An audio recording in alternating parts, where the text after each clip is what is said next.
Hi, I'm Atlas and I will be starting my third year in visual communication soon. I would say it's been like an immersion into a whole new world for me because I came in here not knowing a lot about design as a whole, and it's been a great time actually, good experience. When I was looking at the course material, it's something that interested me a lot, and I was also impressed by the fact that I would be getting like French standard design education in Kolkata. The faculty here is really helpful.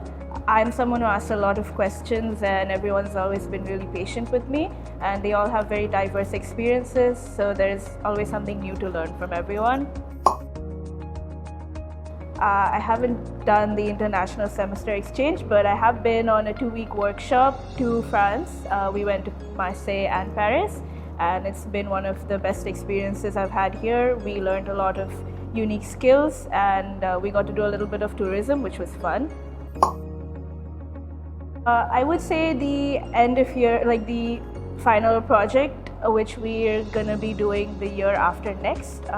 It's like a culmination of everything you've learned here at EIL, and I'm very excited to apply my experience to it.